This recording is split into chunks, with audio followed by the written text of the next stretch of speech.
Hello good evening guys. Welcome to JKSSB online tutorial. मेरा नाम है अजय और आज की क्लास में हम लोग साइंस के conventional and non conventional source of energy के MCQs डिस्कस करने वाले हैं। ठीक है, तो चैप्टर हमने 4 क्लास में कंप्लीट किया था।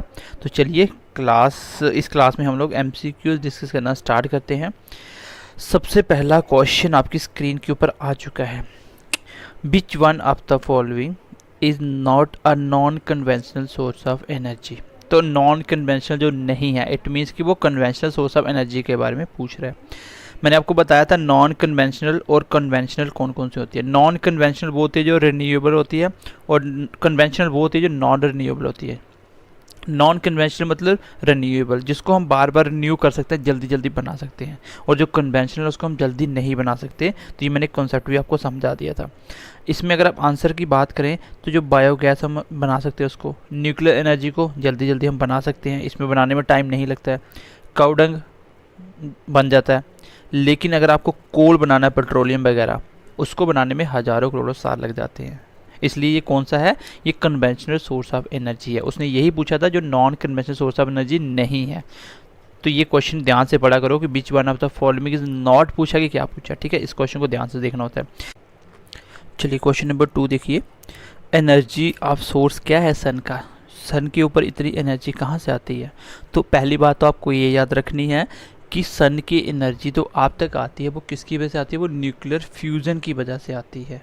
किसकी वजह से, न्यूक्लियर फ्यूज़न। और एक होता है न्यूक्लियर फ्यूज़न। तो दोनों वर्ड में फ़र्क होता है। ठीक है, न्यूक्लियर फ्यूज़न होता है जब दो न्यूक्लियस मिलके न्यूट्रॉन आगे बढ़ते जाते हैं एनर्जी ऐसे। तो इसका आंसर भी यही है, कि जो न्यूक्लियर फ्यूज़न होता है किसके अंदर, उसकी लाइट के अंदर nuclear fusion of hydrogen nuclear, उसमें जो हाइड्रोजन के न्यूक्लियर होते हैं वो हैवियर न्यूक्लियर बनाते हैं, मिल के आगे बढ़ते जाते हैं। ठीक है, तो याद रखना न्यूक्लियर फ्यूज़न होता है जो आपकी सन की एनर्जी का सोर्स है। आगे बढ़ते हैं, देखिए नाउ सीधा क्वेश्चन नंबर 3 क्या बोल रहा है कि कौन सी एनर्जी है जो नेचर में फ्रीली आपको मिल जाती है, जिसके लिए आपको कुछ भी नहीं करना पड़ता। क्या LPG फ्री में मिल रही है। तो LPG अगर फ्रीली मिल जाए तो क्या ज़रूरत है 800-900 देने की, सिलेंडर भरने की। तो ये ऑप्शन तो आंसर नहीं होगा। अच्छा, सनलाइट, क्या इसके लिए पैसा दे रहे हो किसी को। सनलाइट बिल्कुल नहीं दे रहे। तो यही तो है जो नेचर में फ्रीली है। बाकी वाटर गैस बनानी है तो उसके लिए भी आपको सोर्स की ज़रूरत है। विंड एनर्जी के लिए सोर्स की ज़रूरत है आपको। ठीक है, ऐसे नहीं बनेगी वो। चलिए आगे देखिए क्वेश्चन नंबर 4। इस solar water heater cannot be use get hot water on. जो सोलर वाटर कुकर, मैंने आपको सोलर हीटर और सोलर उसके बारे में बताया था, सोलर सेल के बारे में। सोलर हीटर क्या होता है, जो सनलाइट में जो इंफ्रारेड रेज होती हैं, उसमें हीट, जो सनलाइट में हीट होती है ना, वो सिर्फ और सिर्फ किसकी वजह से होती है, इंफ्रारेड रेज की वजह से। तो इंफ्रारेड रेज जो होती हैं उससे हम लोग एज आ वाटर को गर्म करने के लिए सोलर हीटर यूज़ करते हैं। तो उसमें उसके लिए मतलब बोल रहे हैं कि वो किस कंडीशन के अंदर वो काम नहीं करता, हम नहीं प्राप्त कर सकते। That is called cloudy day. और ये मैंने आपको लिमिटेशन बताए भी थे सोलर एनर्जी के, क्योंकि क्लाउडी डे पे सोलर सेल और सोलर हीटर काम नहीं करते। जब धूप ही नहीं होगी तो कैसे काम करेगा। विच of the following is needed for formation of biogas from cow dung. तो काउडंग से जब आप बायोगैस बनाते हो, तो मैंने पूरा इसका प्लांट समझाया था कैसे बनता है। ठीक है, तो इसमें आपको क्या चाहिए होता है, इसमें बेसिकली आपको पानी चाहिए होता है, क्योंकि बीच में आप पानी मिलाते हो। जो भी काउडंग केक होता है, जो भी कचरा वगैरह होता है, उससे आप लोग क्या करते हो, बायोगैस बनाते हो। और ये बिल्कुल पोल्यूशन फ्री होती है। मैंने आपको इसका प्लांट भी समझा दिया था। चलिए, और है कि agent which decomposes animal dung into biogases. जो बीच में कौन सी ऐसी चीज़ें होती हैं जो काउडंग केक को क्या करती है, डिकम्पोज करती हैं, मतलब उसको बीच में ख़त्म करती हैं, उसको काट देती हैं। तो वो कैसे करती हैं, वो एजेंट क्या होते हैं, वो कौन से बैक्टीरिया होते हैं, वो एनारोबिक होते हैं, जो मतलब जिसको ऑक्सीजन की ज़रूरत नहीं होती। ये ऑक्सीजन की एब्सेंस में ये काम करती हैं। ठीक है, तो चलिए आगे बढ़ते हैं। ये सारे पॉइंट मैंने आपको बहुत अच्छे से डिटेल में पढ़ाए हैं। और अभी फ़िलहाल 499 हम आपको 3 कोर्सेज दे रहे हैं, उसका स्टडी मटेरियल दे रहे हैं, आपको MCQ सीरीज दे रहे हैं, MCQ के PDF दे रहे हैं, प्लस आपको मॉक टेस्ट दे रहे हैं, सेक्शनल मॉक दे रहे हैं, जूम पे लाइव डाउट आपके साथ बात करते हैं। इससे ज़्यादा और कुछ नहीं कर सकते।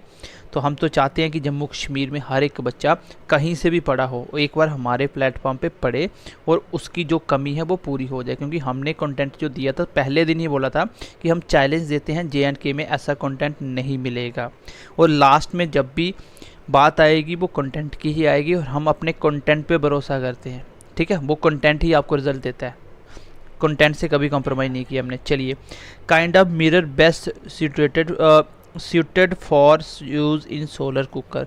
तो सोलर कुकर के लिए कौन सा मिरर, ठीक है, सूटेबल होता है, ये आपको बताना है, ठीक है। सूटेड कौन सा है, तो आपको मैंने उस टाइम भी बताया था कौन सा होता है, कॉनकेव होता है। कॉनकेव का काम देखिए क्या होता है, कॉनकेव का काम क्या होता है, लाइट को क्या करना, कन्वर्ज करना, इसको कन्वर्जिंग मिरर भी बोलते हैं। और लाइट में इसका कॉन्सेप्ट है concave mirror, convex mirror. Concave mirror मतलब कन्वर्जिंग मिरर, ऐसी कोई भी चीज़ जो लाइट को कन्वर्ज करे, लाइट को इकट्ठा करे, वो किसका एग्जांपल है, वो कॉनकेव मिरर का एग्जांपल होता है। जैसे मैं आपको बोल दूं, बताइए जो टॉर्च की लाइट होती है उसके अंदर कौन सा मिरर यूज़ होता है, तो उसके अंदर कॉनकेव होता है। क्यों? क्योंकि टॉर्च की लाइट एक जगह इकट्ठी होती है, अगर दीवार पे सामने करोगे टॉर्च तो दीवार पे लाइट जाएगी, आपके साइड पे नहीं जाएगी, उसमें कॉनकेव यूज़ होता है। आपको बोले गाड़ी की जो हेडलाइट है कौन सा मिरर यूज़ होता है, आंसर होगा कॉनकेव। क्यों? क्योंकि उसमें भी लाइट एक जगह फोकस होता है सड़क के ऊपर। जो आपकी स्ट्रीट लाइट होती है उसमें कौन सा मिरर यूज़ होता है, तो आंसर होगा सर उसके कन्वेक्स, क्योंकि उसकी लाइट एक जगह फोकस होती है, हर जगह फैल जाती है। तो जो लाइट को इकट्ठा करे वो कॉनकेव, जो लाइट को डाइवर्स करे वो कन्वेक्स। तो जो सोलर हीटर में यूज़ होता है कॉनकेव मिरर होता है, क्योंकि ये सोलर लाइट को लेके उसकी जो हीट, जो उसमें रेडिएशन होती है, उसको एक जगह इकट्ठा करके मारता है, जिसकी वजह से आपका जो भी बर्तन बीच में रखा होता है उसको उसमें हीट प्रोड्यूस होती है, ठीक है। चलिए आगे बढ़ते हैं। ये आगे मैंने एक्सप्लेनेशन लिखा भी, आगे देखिए। What is added to LPG to detect leakage. तो LPG में क्या ऐड किया जाता है जिससे हमें पता चल जाए कि LPG गैस लीकेज हो रहा है। मतलब अगर इसमें ये चीज़ ऐड नहीं की जाए ना, इसमें ये चीज़ ऐड नहीं की जाए, अगर इसमें ये चीज़ ऐड नहीं की जाए तो आपको पता ही नहीं चलेगा कि LPG गैस लीक हो चुकी है, क्योंकि उसमें कोई भी स्मेल नहीं होती। जो आपको स्मेल आती है वो किसकी वजह से आती है, उसके अंदर इथाइल मरकैप्टन यूज़ किया जाता है, ये वाला केमिकल ऐड किया जाता है जिसकी वजह से आपको स्मेल आती है, ठीक है।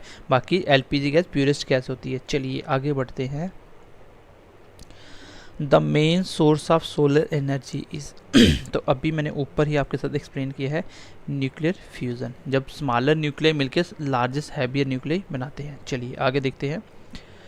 Solar energy is responsible for, solar energy किसके लिए रिस्पॉन्सिबल है, circulation of global air masses, hydrological cycle, ocean currents और ऑल ऑफ दीज। तो बिल्कुल सबके लिए इम्पोर्टेंट है ये, और मैं आपको पहले ही बहुत बार बता चुका हूँ, अगर क्वेश्चन में थोड़ा भी डाउट आ जाए तो ऑल ऑफ दीज आंसर लगा के आना, ठीक है।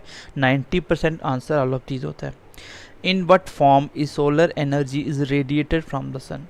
तो रेडिएशन का मतलब क्या होता है, जब हीट ट्रांसफ़र होती है ना रेडिएशन मेथड से, तो इसमें मैंने पहले भी ऊपर भी एक्सप्लेन किया, देखो पढ़ाया आपको बेसिक में सब कुछ है, साथ साथ मैं अभी भी बता रहा हूँ, तो भी चीज़ों को मैं बोलता हूँ कि सिर्फ आपको चीज़ों का एप्लीकेशन आना चाहिए, उसका इम्प्लीमेंटेशन कैसे होगा, that is the important point.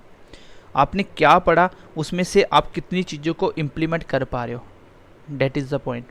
अगर आप पढ़ के भी चीज़ों में इम्प्लीमेंट नहीं कर पा रहे हो, कॉन्सेप्ट नहीं समझ आ रही क्वेश्चन क्या पूछ रहा है, तो ऐसी पढ़ाई का कोई फ़ायदा ही नहीं है, आपका एग्ज़ाम क्वालिफाइड नहीं होगा। इसलिए हम बोलते हैं कॉन्सेप्ट पढ़ो, उसकी एप्लीकेशन पे काम करो, तभी तो आपको इतने MCQs हम खुद करवा रहे हैं। लास्ट 10 साल 15 साल के MCQs कलेक्ट करना, नए MCQs बनाना, जितने भी सेंटर और स्टेट JKSS में क्वेश्चन हैं उन सबको कलेक्ट करना बहुत मुश्किल होता है। आप देखो इतने MCQs आपको कहीं नहीं मिलेंगे, ठीक है।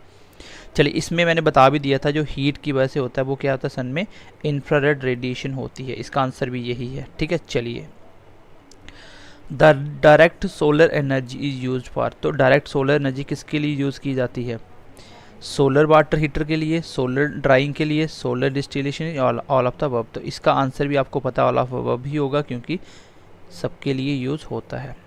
चलिए आगे बढ़ते हैं, आगे बढ़ते हैं। The amount of solar energy per unit time received on a unit surface area at the top of the atmospheric perpendicular to the radiation direction at the mean distance between the earth and the sun is known as। तो ये मैंने आपको concept समझाया था कि per unit कितने area पे कितनी लाइट इकट्ठी की, कितनी एनर्जी बनी, उसको क्या बोलते हैं, उसको बोलते हैं सोलर कांस्टेंट।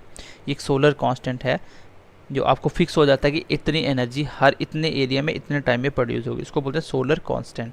ये कंसेप्ट भी मैंने एक्सप्लेन किया था क्लास में। चलिए आगे बढ़ते हैं। At a hydro power plant, जो हाइड्रो पावर प्लांट होता है उसमें कौन सी एनर्जी का इस्तेमाल होता है? हाइड्रो मतलब पानी से बनने वाली एनर्जी। तो उसमें आपको याद रखना है, इसमें क्या होता है, जो पोटेंशियल एनर्जी होती है, जो पोटेंशियल एनर्जी होती है उससे आप इलेक्ट्रिसिटी बनाते हो। क्योंकि जो पानी को आप स्टोर करते हो वो पानी जब चलता है उससे आपकी पोटेंशियल एनर्जी वो बनती है, हाइड्रो एनर्जी। ठीक है, तो पानी से बनने वाली आपको याद रखना है। टाइडल, जो आपका टाइडल एनर्जी थी वो भी तो ऐसे बन रही थी, जो पानी एक साइड इकट्ठा होता, जब वेव खत्म होती थी उस पानी का वापस जाने से जो टरबाइन घूमते थे उससे टाइडल एनर्जी बनती थी। ठीक है, चलिए टाइडल एनर्जी का कॉन्सेप्ट है, ये मैंने आपको बहुत अच्छे से समझा दिया था। चलिए, the part of box type solar cooker which is responsible for producing green house effect. जो आपका बॉक्स टाइप सोलर कुकर होता है, सोलर कुकर क्या होता है, जब आप एक कुकर आता है जिसको आप धूप में रख दो वो आपका खाना बना देगा। तो वो क्या इस कॉन्सेप्ट पे काम करता है, वो सोलर हीटर पे काम करता है, जो लाइट को लेता है, उसमें कॉनकेव मिरर लगा होता है, वो लाइट को एक जगह इकट्ठा करता है, बीच में ब्लैक कलर का पेंट किया जाता है, क्योंकि ब्लैक कलर लाइट को अब्जॉर्ब कर लेता है, वो कोई भी लाइट को रिफ्लेक्ट नहीं करता। सो वो आपको कैसा दिखता है, ब्लैक दिखता है। आपको कोई भी कलर दिख रहा है, आपको कोई चीज़ ग्रीन क्यों दिखती है? क्योंकि जिस जगह को आप देख रहे हो वो ग्रीन इसलिए दिख रही है क्योंकि वहाँ से जो लाइट पड़ रही थी, वाइट लाइट के अंदर 7 लाइट होती हैं, वो लाइट रिफ्लेक्ट हुई सिर्फ ग्रीन, बाकी सारी अब्जॉर्ब होगी और वो रिफ्लेक्शन आपकी आंखों तक आएगी, तभी आप वो कलर देख पाओगे। समझ आई? अगर आपको ब्लैक दिख रहा है इट मीन्स कि उसमें से कुछ भी रिफ्लेक्ट नहीं हो रहा, जितनी लाइट पड़ रही सारी अब्जॉर्ब हो रही है। सो डैट यहाँ पे भी जो पोर्ट के आगे पीछे ब्लैक कर दिया जाता है क्योंकि वो रेडिएशन को अब्जॉर्ब करेगा सारी, और जिससे हीट ज़्यादा जनरेट होगी। ठीक है, तो इसमें जो ग्रीन हाउस इफेक्ट का कारण बनता है वो कौन सा होता है? वो प्लेन मिरर रिफ्लेक्टर बिल्कुल भी नहीं, क्योंकि प्लेन मिरर रिफ्लेक्टर क्या ही कारण बनेगा, उसका तो काम ही नहीं है, वो तो सिर्फ लाइट को इकट्ठा कर रहा है। ग्रीन शीट कवर, ठीक है, सॉरी ग्लास स्क्रीन कवर, तो यही इस क्वेश्चन का आंसर भी है।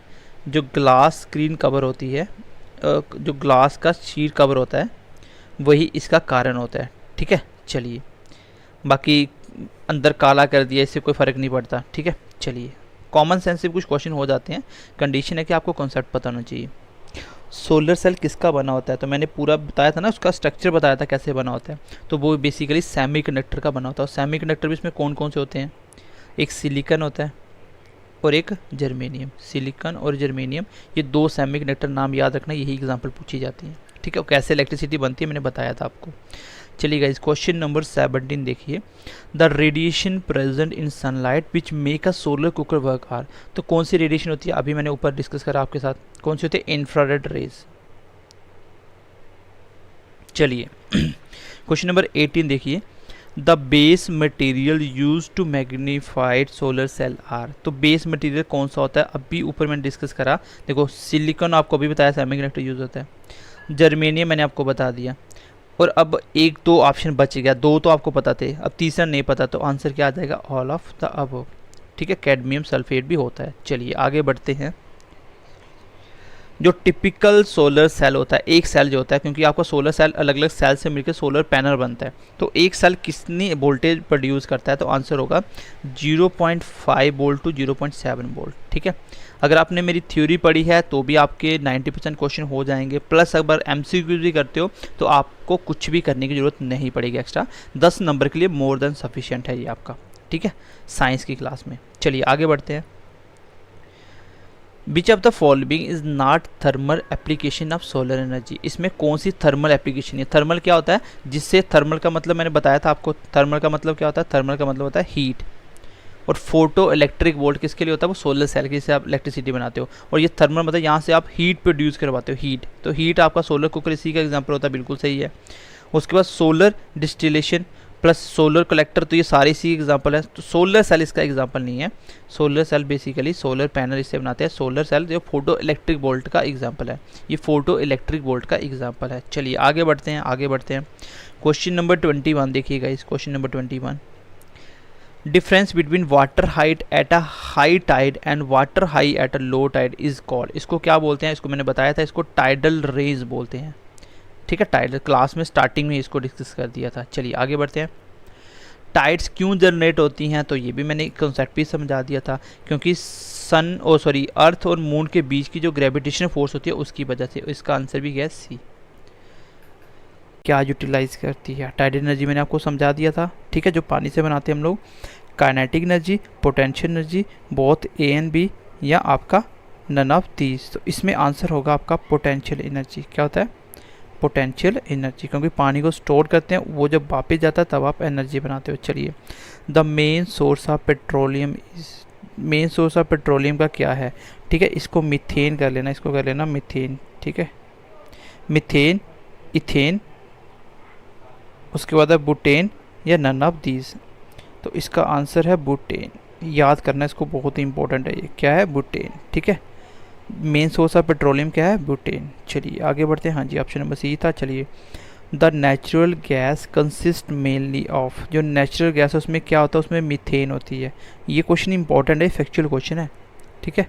नेचुरल गैस में मीथेन होती है, और जो अभी जस्ट ऊपर हमने डिस्कस करा कि आपकी पेट्रोलियम में क्या होता है, तो उसमें बुटेन होती है, ठीक है। चलिए नेक्स्ट क्वेश्चन देखते हैं guys, question number 26। The ultimate source of energy stored in fossil fuels, जो अल्टीमेट सोर्स क्या होता है फॉसिल फ्यूल्स के अंदर, कौन सी एनर्जी का सोर्स होता है आपको बताना है। तो आंसर में बी सन। क्या होगा? सन, क्योंकि सन हर एक एनर्जी का अल्टीमेट सोर्स होता है। चलिए नेक्स्ट बढ़ते हैं। An example of renewable source of energy, तो रिन्यूएबल कौन सी होती है जिसको हम जल्दी जल्दी बना सके? तो पेट्रोल तो इसका कभी भी आंसर नहीं होगा, क्योंकि पेट्रोल को बनने में बहुत टाइम लग जाता है। नेचुरल गैस, बायोगैस, या कैरोसिन, तो कैरोसिन भी इसका आंसर नहीं होगा। एंड ऑप्शन के अकॉर्डिंग चले तो इसका आंसर होगा बायोगैस, क्योंकि बायोगैस को हम बहुत जल्दी बना सकते हैं, ठीक है। चलिए आगे बढ़ते हैं, ऑप्शन के हिसाब से चलना पड़ता है। A non renewable source of energy, इसमें कौन सी नॉन रिन्यूएबल है? नॉन रिन्यूएबल मतलब जिसको हम जल्दी जल्दी नहीं बना सकते। तो लकड़ी बन जाती है जल्दी, 8-10 साल में लकड़ी तैयार हो जाती है। विंड एनर्जी लगातार बनती रहती है। हाइड्रोजन या नेचुरल गैस, ठीक है, नेचुरल गैस इस क्वेश्चन का आंसर होगा। इसको हम लोग जल्दी नहीं बना सकते, ठीक है, इसको हम जल्दी नहीं बना सकते। Non renewable source of energy पूछा था। चलिए नेक्स्ट क्वेश्चन बढ़ते हैं आगे गाइस। क्वेश्चन नंबर नेक्स्ट देखिए।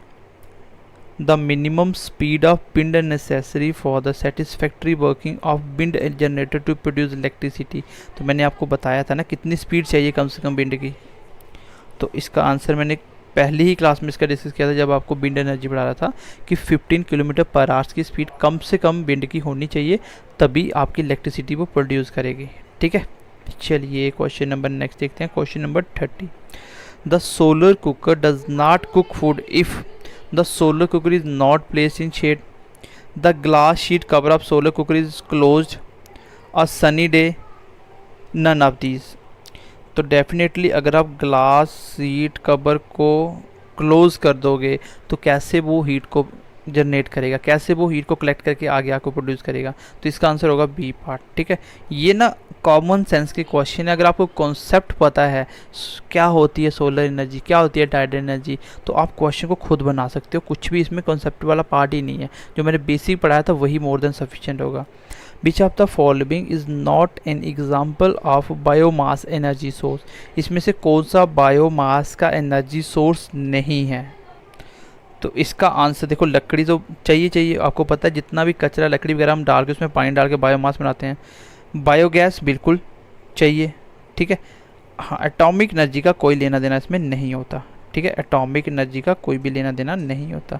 बायोगैस, बायोमास मैंने ये कंसेप्ट भी आपको पढ़ाए थे। चलिए नेक्स्ट क्वेश्चन देखिए guys. The major component of biogas, तो मेजर कंपोनेंट क्या है? तो जस्ट ऊपर हमने डिस्कस भी करा था, मीथेन, ठीक है। चलिए, which one of the following is not renewable energy technology, इसमें कौन सी नॉट रिन्यूएबल एनर्जी है, मतलब मुझे कौन सी चाहिए? नॉन रिन्यूएबल चाहिए, जिसको हम जल्दी जल्दी नहीं बना सकते। चलिए कौन सी है? कॉमन सी क्वेश्चन है।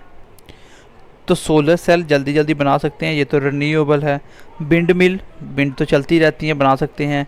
न्यूक्लियर एनर्जी, और जैसे मैंने ऑप्शन देखा टाइडल एनर्जी, तो टाइडल भी बन जाती है, पानी तो लगातार चलता रहता है। तो आंसर होगा न्यूक्लियर एनर्जी हम जल्दी नहीं बना सकते, यही है आपकी नॉट रिन्यूएबल, ठीक है। चलिए, विच of the following not required in the formation of biogas in a biogas plant.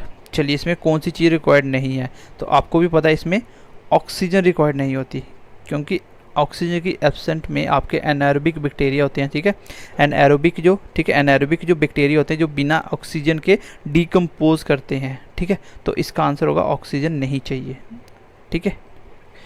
Anaerobic आपको पता होना चाहिए जिसको ऑक्सीजन की ज़रूरत नहीं होती, जैसे एनारोबिक रेस्पिरेशन होता है, वो वाली चीज़ें जो बिना ऑक्सीजन के सांस लेती हैं। चलिए maximum wind energy available in proportional to, तो मैक्सिमम विंड एनर्जी किसके प्रोपोर्शन में काम करती है, मतलब क्या ज़्यादा कम होगा कि आपकी वो बनेगी विंड एनर्जी। तो इसके लिए देखो एयर डेंसिटी का होना ज़रूरी है, एयर की मात्रा कितनी बिल्कुल होना ज़रूरी है।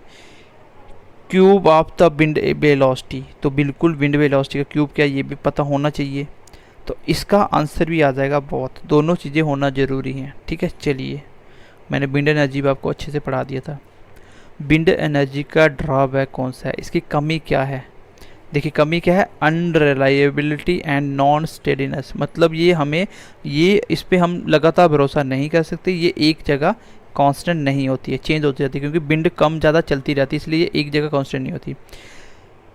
अब देखो ये ऑप्शन में मुझे डाउट है कि क्या वो इफ़ेक्ट करेगी वाइल्ड लाइफ में, चलो फिलहाल मुझे पता है कि ये करेगी नहीं पता, मैं आगे बढ़ा।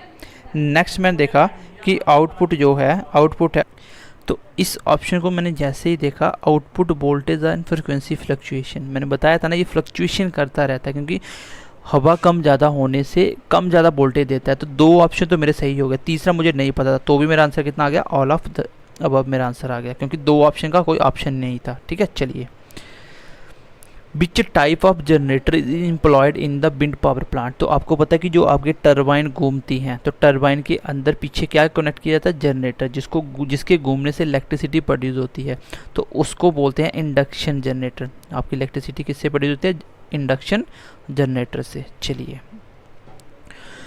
Which energy account for largest share in the renewable energy basket of India, तो इंडिया में सबसे ज़्यादा एनर्जी रिन्यूएबल एनर्जी है वो कौन सी है, विंड एनर्जी है, न्यूक्लियर है, हाइडल है या सोलर है, तो इसका आंसर है हाइडल, ठीक है, हाइडल एनर्जी इसका आंसर है। चलिए beam radiation is measured with, जो बीम रेडिएशन होते हैं, जो हीट वगैरह आती है उसको किससे मेजर करते हैं, तो आपके सामने आंसर आ चुका है, तो आंसर है पर हेलियोमीटर। तो यहाँ पे वर्ड P/R पायर लग जाए, इसका मतलब होता है हीट से, आग से, और रेडिएशन भी मतलब बात हो रही है हीट की, रेडिएशन जो इंफ्रारेड रेज आती हैं, ठीक है, इंफ्रारेड रेज आती हैं। आगे देखो फैक्चुअल क्वेश्चन आपने पढ़ भी लिया है, which is added to LPG to detect leakage, तो ये आपने पहले ही पढ़ लिया है, इथाइल मरकैप्टन। आगे देखिए speed of wind is measured in, तो किस में मेजर की जाती है, तो इसका आंसर है एनीमो। क्या काम करता है, डायनेमो क्या होता है, जनरेटर आपका।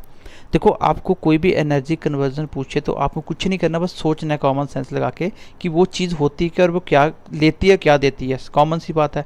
तो डायनेमो होता है जनरेटर, जनरेटर क्या लेता है, देता तो वो इलेक्ट्रिसिटी है, इसका मतलब इलेक्ट्रिक एनर्जी में कन्वर्ट करता है, बट किसको, मैकेनिकल एनर्जी को, क्योंकि जैसे जैसे जनरेटर घूमता है वैसे वैसे इलेक्ट्रिसिटी जनरेट होगी। अगर वो पेट्रोल से नहीं घूमेगा, आपको हाथों से घुमाना पड़ेगा, मतलब मैकेनिकल एनर्जी है जिसको वो इलेक्ट्रिसिटी में कन्वर्ट करके दे रहा है। चलिए आगे देखिए इलेक्ट्रिक मोटर क्या करती है, तो इलेक्ट्रिक मोटर आपकी लेती है इलेक्ट्रिक एनर्जी लेती है, सबको पता है, घर पे लगी हुई सब पे, और आपको देती क्या है, मैकेनिकल एनर्जी, पानी निकाल के देती है, ठीक है। चलिए आगे बढ़ते हैं। अब कैंडल, कैंडल क्या लेती है, कॉमन सी बात है, उसमें केमिकल से बनी होती है, इसका मतलब केमिकल एनर्जी लेती है, और क्या देती है, लाइट देती है, लाइट एनर्जी, एंड क्या देती है, हीट देती है, तो हीट एनर्जी बस। तो किस में कन्वर्ट होती है, कैंडल क्या करती है, आपकी केमिकल एनर्जी को हीट एनर्जी में कन्वर्ट करती है, प्लस लाइट एनर्जी में। चलिए आगे बढ़ते हैं। बल्ब क्या काम करता है, बल्ब भी वही क्या काम करता है, आपकी इलेक्ट्रिक एनर्जी लेता है, इलेक्ट्रिक एनर्जी लेता है, उसमें से आपको लाइट भी देता है प्लस आपको हीट भी देता है। लेकिन ट्यूबलाइट ऐसा नहीं करती, वो आपको सिर्फ लाइट देती है, ठीक है। तो आपके सामने है सब कुछ। चलिए सितार क्या काम करती है, आपकी सितार कुछ नहीं है, आप हाथों से उसको बजाते हो, मतलब मैकेनिकल एनर्जी दे रहे हो, और क्या निकलता है, साउंड निकलता है, बस आंसर हो गया आपका। माइक्रोफोन बहुत ही इम्पोर्टेंट है, और यही आपके एग्ज़ाम में लास्ट ईयर भी पूछा गया था, अभी भी पूछा जाएगा, क्लास 4th में ये क्वेश्चन पूछा गया था। माइक्रोफोन क्या होता है, देखो आपके मोबाइल के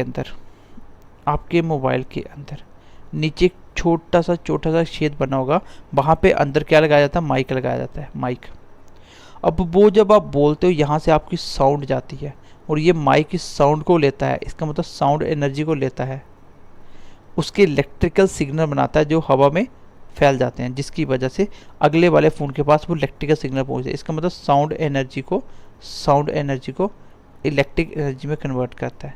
और वही फ़ोन के अंदर क्या लगा होता है, दूसरे में सबके फ़ोन में एक स्पीकर लगा होता है, और स्पीकर यही इलेक्ट्रिकल सिग्नल पकड़ता है और इसको साउंड बना के आपको सुना देता है। और वैसे भी स्पीकर शादी में लगे होते हैं, आपको पता है, इलेक्ट्रिकल एनर्जी लेता है, साउंड देता है। चलिए आगे बढ़ते हैं। आपकी जो घंटी होती है वेल, वो क्या काम करती है, तो वो इलेक्ट्रिकल एनर्जी लेती है, क्योंकि इलेक्ट्रिसिटी से बचती है वो, और साउंड देती है। तो कुछ है ही नहीं इसमें करने वाला। हाँ, बैटरी क्वेश्चन आया हुआ था बीच में, बैटरी वाला, ये हमेशा केमिकल एनर्जी को इलेक्ट्रिसिटी में कन्वर्ट करती है, इलेक्ट्रिकल एनर्जी में।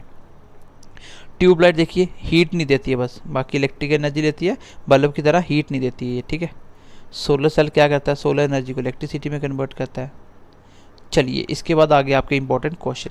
सबसे पहला क्वेश्चन देखिए, in which of the following mention activities is the potential converted into kinetic energy. इसमें से किस जो भी ऑप्शन इसमें से किस में आपका पोटेंशियल एनर्जी काइनेटिक एनर्जी में कन्वर्ट हो रहा है, ठीक है। तो इसका आंसर क्या होगा, देखिए पोटेंशियल एनर्जी काइनेटिक एनर्जी का कॉन्सेप्ट मैंने बहुत अच्छे से समझा दिया। Kinetic energy 1/2 mv², potential energy mgh, ठीक है। इन्हीं के ऊपर सारे ये क्वेश्चन होंगे ज़्यादातर, क्योंकि एनर्जी काइनेटिक और पोटेंशियल से मिलकर ही बनती सारी।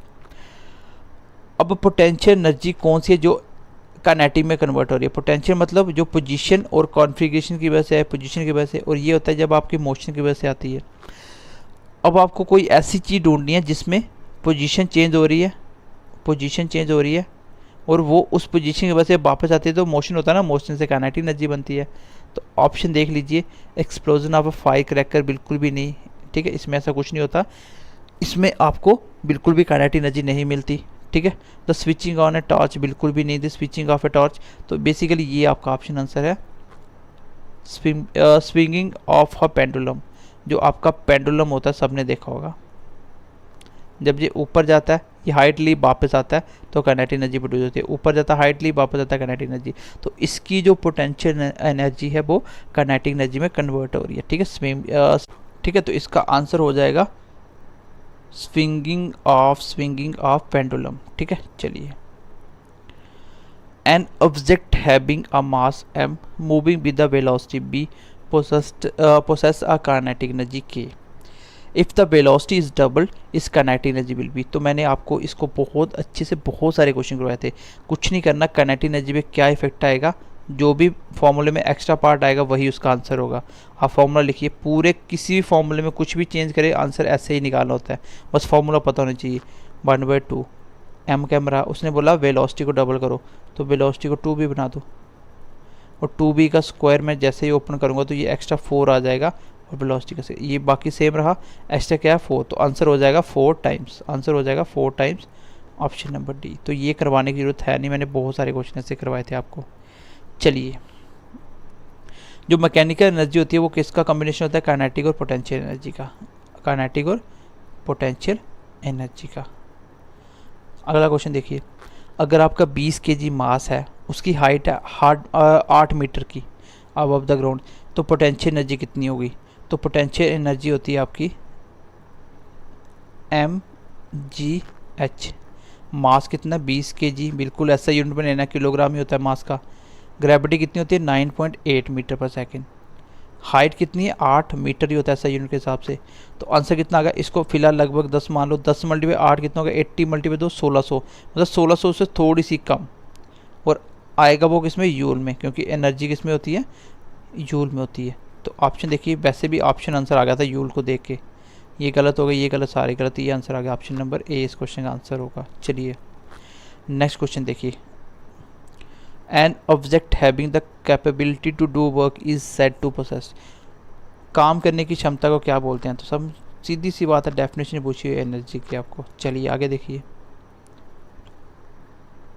बोले कि what does the kinetic energy of object increase with, ऐसा क्या होगी ऑब्जेक्ट की काइनेटिक एनर्जी इंक्रीज हो जाए, किसके साथ, टाइम के साथ, अब हाइट के साथ, स्पीड के साथ। तो आपको पता है काइनेटिक एनर्जी क्या होती है, जो मोशन की वजह से आती है।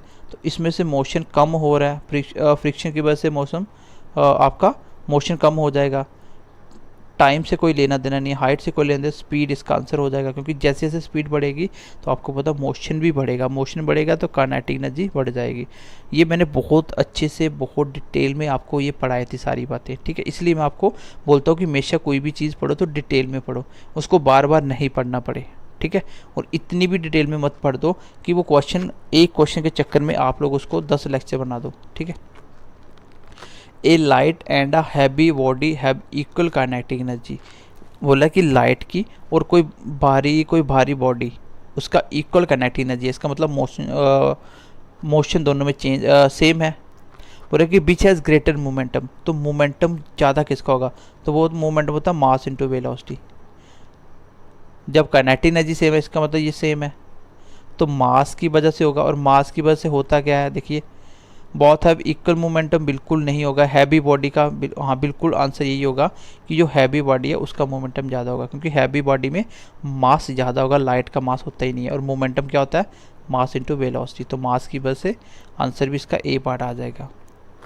और कि object in motion possess energy we call this energy as, जो ऑब्जेक्ट को मोशन की वजह से एनर्जी आती है उसको हम काइनेटिक एनर्जी बोलते हैं। और पोजीशन और कॉन्फ़िगरेशन की वजह से आती है उसको हम पोटेंशियल एनर्जी बोलते हैं। चलिए नेक्स्ट क्वेश्चन देखिए।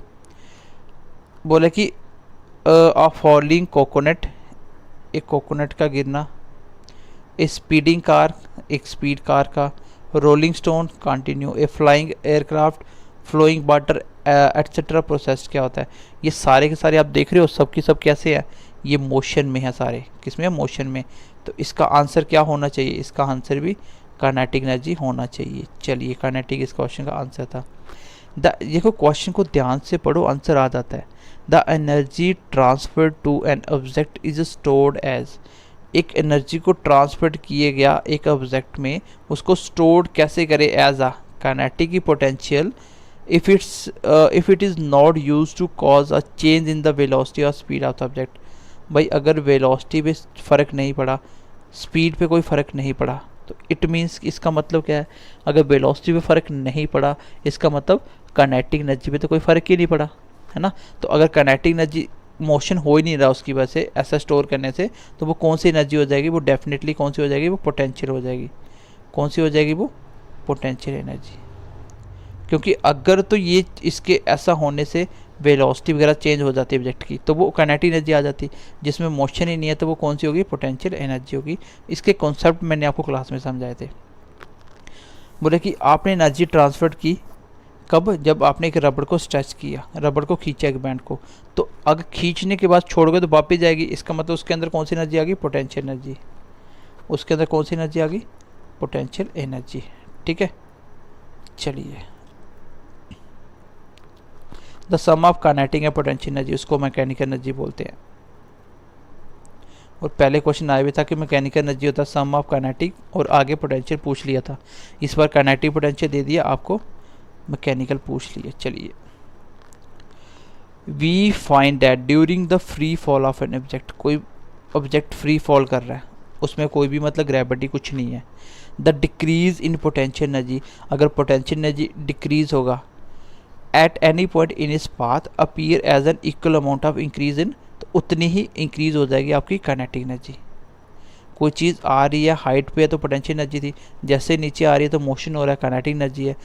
क्योंकि ग्राउंड से जस्ट ऊपर सबसे ज़्यादा काइनेटिक एनर्जी होती है, और सबसे हाइट पे पीक पे पोटेंशियल एनर्जी होती है। जैसे जैसे पोटेंशियल एनर्जी कम होगा वैसे वैसे काइनेटिक एनर्जी कम बढ़ती जाएगी। इसका मतलब टोटल एनर्जी हमेशा सेम होती है। तो इस केस में क्या हो जाएगा, काइनेटिक एनर्जी इंक्रीज हो जाएगी। चलिए बी ऑप्शन इसका आंसर था। 1 हॉर्स पावर किसके बराबर होती है, 746 वाट। बहुत ही इंपॉर्टेंट क्वेश्चन है ये। चलिए नेक्स्ट देखिए, कोई भी चीज़ फ्रीली फॉल कर रही है towards the earth, then its total energy. Total energy क्या होगी, हमेशा टोटल एनर्जी हमेशा क्या रहेगी, कांस्टेंट रहेगी। मैंने पहले बता दिया ना, एक कम और दूसरे ज़्यादा, तो टोटल हमेशा सेम ही रहता है। चलिए अगर आपने डैम के अंदर पानी को स्टोर किया, मैंने आपको टाइडल एनर्जी में बताया था, जैसे मान लो यहाँ से लहरें आ रही है, इस सेट जैसे जाता तो ये बीच में से इसको घुमाता है, जो भी इसके बीच में आपने पंखे वगैरह लगाए थे टाइडल एनर्जी बनाने के लिए, और पानी यहाँ पे स्टोर हो गया। अब स्टोर होने के बाद ये वापस जाएगा, इसका मतलब इसके अंदर कौन सी एनर्जी थी, पोटेंशियल एनर्जी। इसके अंदर कौन सी एनर्जी थी, पोटेंशियल एनर्जी। तो ये कॉन्सेप्ट मैंने आपको समझाए थे सारे। बोले कि कोई बॉडी फॉल कर रही है, उसकी हाइट है h, और after it has fallen a height h/2, मतलब आधी हाइट वो फॉल कर चुकी है, आधी हाइट वो फॉल कर चुकी है। It will possess only potential energy. भाई आधी हाइट आधी बाकी है ना, तो आ रही है तो काइनेटिक तो होगी। क्या खाली काइनेटिक है, बिल्कुल नहीं है काइनेटिक, क्योंकि हाइट है थोड़ी सी आधी बची होगी। तो आप बोल सकते हो आधी आधी दोनों है ना, हाफ पोटेंशियल और हाफ काइनेटिक एनर्जी, क्योंकि आधे पे पहुंची है ना। चलिए आगे देखिए, the form of energy processed bye flying bird. कोई अगर वर्ड उड़ रहा है तो उसके अंदर कौन सी एनर्जी होगी, भाई उड़ रहा है तो मोशन है, काइनेटिक होगी। हाइट पे उड़ रहा है तो डेफिनेटली पोटेंशियल भी होगी, तो आंसर हो जाएगा बहुत। चलिए, पोटेंशियल एनर्जी किस पे डिपेंड करती है, मैंने पहले कितनी बार बोल दिया, पोजीशन और उसकी कॉन्फ़िगरेशन के ऊपर। चलिए, बोला कि what is the kinetic energy of an object of mass 2 kg and velocity 5 metre per second. तो ये क्वेश्चन देख के आपको डरना नहीं, बहुत आसान क्वेश्चन है। काइनेटिक एनर्जी पूछिए ना, काइनेटिक एनर्जी होती क्या है, 1/2 मास इंटू वेलोसिटी का स्क्वायर। करो पुट, मास कितना है 2 kg, तो kg में होता है ऐसा यूनिट, बिल्कुल सही है। वेलोसिटी कितनी है 5 मीटर पर सेकंड, बिल्कुल सही है। और 5 का स्क्वायर करना वेलोसिटी का, बस आंसर आ चुका है 25 जूल। एनर्जी हमेशा यूल में आती है। चलिए नेक्स्ट क्वेश्चन की तरफ बढ़ते हैं। ये क्वेश्चन आपको मुझे करके बताना है, ठीक है। मैं चारों ऑप्शन भी देता हूँ, देखो 40-50, एक ऑप्शन है 40 जूल, एक है 50 जूल, ये 4 ऑप्शन है इसके। इसका मुझे आंसर आपको कमेंट सेशन में बताना है, ठीक है।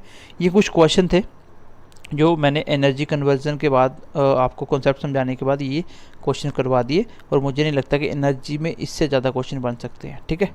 तो चलिए मिलते हैं नेक्स्ट चैप्टर के साथ, तब तक के लिए ध्यान रखिए अपना। और चैनल पे फर्स्ट टाइम आ रहे हैं तो चैनल को प्लीज़ प्लीज़ प्लीज़ सब्सक्राइब कर ले और अपने दोस्तों के साथ शेयर करिए और कीजिए, और अगर क्लास अच्छी लग रही है तो लाइक भी करें। सो एज हम लोग ऐसे ही आपके लिए इंटरेस्टिंग क्लास लेके आते रहें। So bye, take care and God bless you.